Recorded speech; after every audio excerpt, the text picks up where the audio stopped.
Welcome to Guts! Guts, the game show. Do you have the guts? Today, our contestant will find out if they have the guts. It's so cold in here. What am I supposed to do with this? Survive! You have about 15 minutes until hypothermia sets in, and it's starting to snow. What? You should get started on crafting something that'll be not only efficient in keeping you warm, but most importantly, dry. This isn't what I signed up for. Hey, maybe I can be of assistance. For thousands of years, indigenous people have been meticulously crafting waterproof outerwear that can put modern winter clothing to shame. Sustainable, efficient, and most importantly, waterproof. This kind of stuff can keep you warm and dry throughout the winter.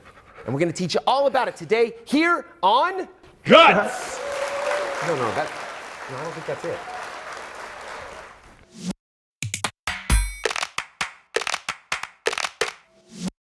When you live in wet and cold climates and conditions, survival becomes dependent upon how dry you can be.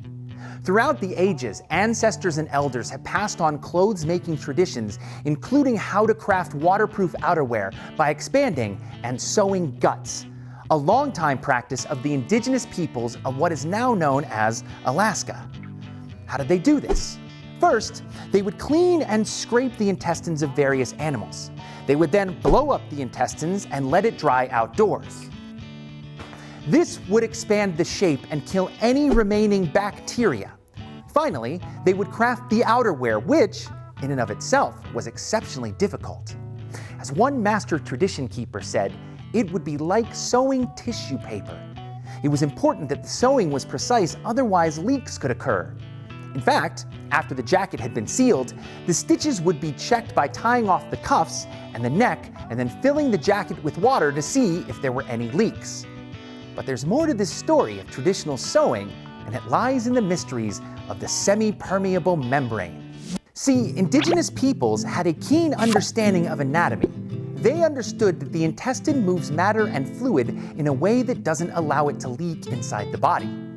Indigenous ancestors certainly understood the abilities of the organs in the body and were able to utilize the features inherent to this organ.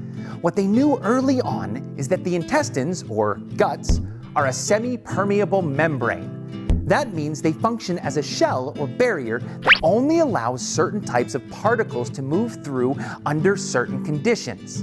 In the body, this means that matter is on the inside, and the rest of the fluids, blood, water, etc., are on the outside.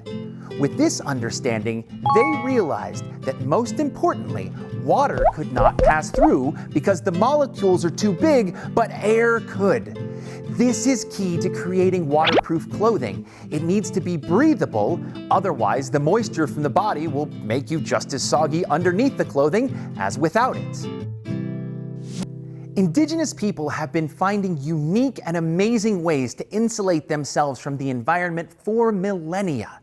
In South America, the indigenous peoples cultivated the sap from the rubber trees for numerous purposes, including creating waterproof clothing. Today, the creation of these pieces is not only practical, but also a way of connecting indigenous people to their elders and ancestors in deep and meaningful ways. And not only are these garments practical and built for survival, but they have deep cultural meaning for each and every member of the community that ties them back to their ancient traditions of waterproofing throughout the ages. And these designs are on display each and every day here on Indigigenius. You're not done yet?